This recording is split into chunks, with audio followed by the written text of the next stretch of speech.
Hi everyone, welcome to Zen Studios. Today we're going to be showcasing our completed AMT Enterprise-E.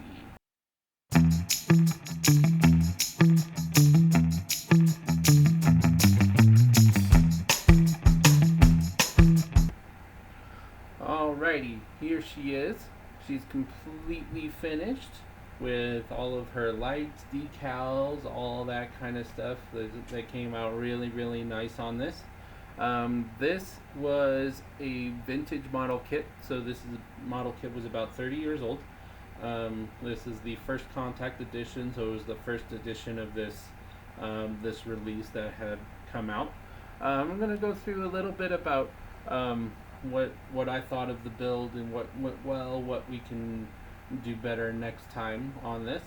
The first thing I have to say is a big thank you to Steve over at Cult TV Man, who managed to get this kit to me. He sold it to me last year as a vintage model, which was really cool. I first built this kit as a kid when it first came out, when the first contact film first came out in probably, well, the film came out in 1996, but I think I probably built this in about 1997. The challenges of this kit, I did light it, which was a challenge in itself because this kit came out in a period of time that lighting model kits wasn't really a thing people did, but with updates and technology and things that we have now, it's a much easier to do that. So it's not really designed for lighting. So some things were really difficult, particularly getting lights up the engines through these pylons. But I think overall the lighting came out really good on this. I did use Paragraphics Photo Etch. So I used the photo etch on the deflector dish and the impulse grills.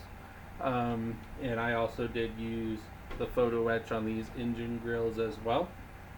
The photo etch was a really good set, especially on the deflector dish and the impulse grills. I think the photo etch is really essential to getting this model to look the way you want it to. I am so impressed with the Aztec decals I put on this. This model has Aztecing decals only. There's no paint as far as the Aztecing goes. These decals came out really nice. I got them from Etsy. I'll make sure that there's a link in the video description for where you can get them from if you are going to build this model kit.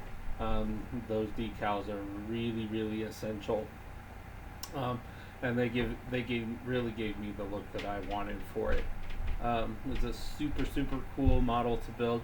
It is pretty good size. It's about 19 inches long when you complete it. So it's good size. I do wish we did have a little bit bigger scale of this model, but thus is life. I did use the display stand that comes with the model, and I painted it up with a pretty cool paint scheme. And then I did have to use a brass rod because I did run my wires up into the ship from them being wired up in the base. But I really wanted to try to use this display base, which came out really well. So let me go ahead and light this up for you, and we'll talk about it some more. Alright, here she is all lit up. The windows were lit with LED strips, and I have a Arduino Nano chip in here that's controlling the lighting dynamics. You can kind of see in here in the Bazaar collectors, I do have some breathing LEDs in there. Give those a little bit of life. Nav lights are all working the way they should be. Let me dim these overhead lights a little bit so you can see it a little bit better. There we go. That's a little bit better. I do have a full beauty shot showcase of this that we will go ahead and we'll show it to you, and you can see it lit up in all of its glory. Being that this was the vintage kit, this was molded in gray, so I had to drill out all of the individual windows, which while I was sitting on the couch watching TV, that's what I did for a couple of weeks was drill out windows. But I think overall they came out really, really well. And lift this up and you can see that photo etch in the deflector dish. That came out really, really nice. And there's the beacon in the belly that you can see there.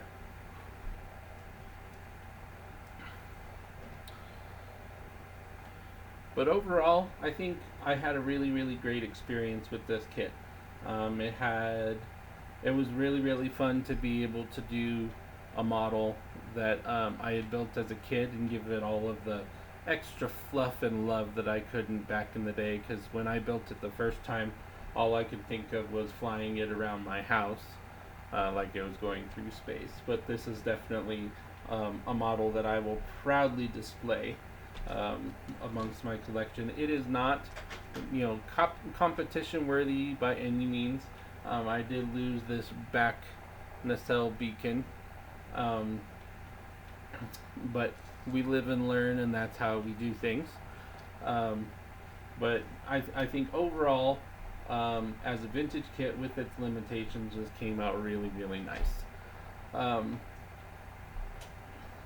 This kit has been showcased at Wonderfest this year, so it is getting reissued, and it is going to be in the translucent plastic, which is going to make it so much easier to light. You're still going to have to deal with the challenges of the pylons and those kinds of things, but it'll be a lot easier to light. I have pre-ordered that new kit from Cult TV Man, so I will be doing this kit again as the reissue down the road at some point.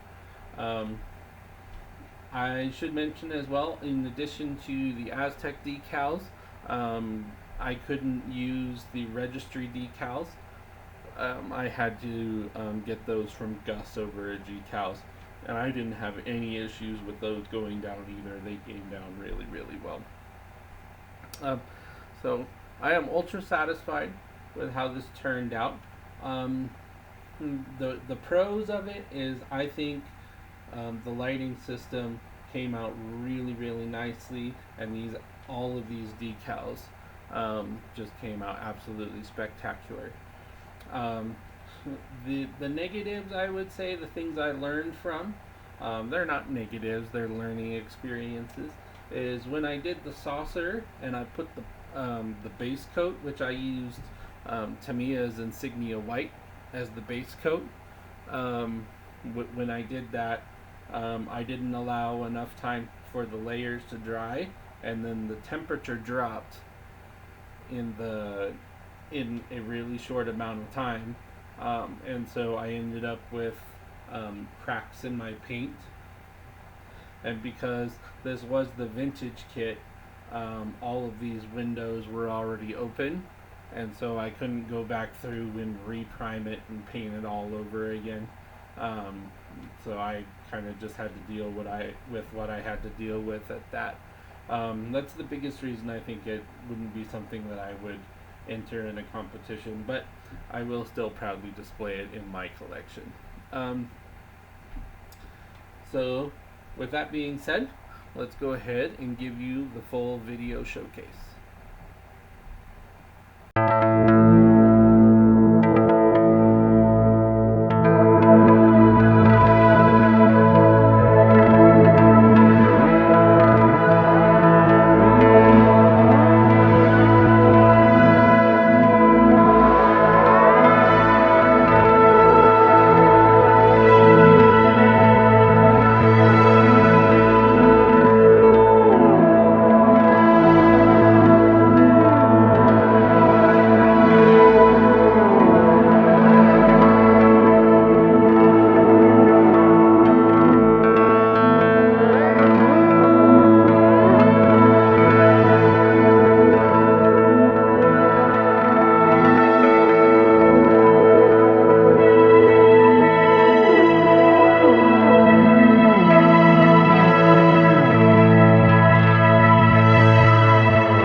So what do you think?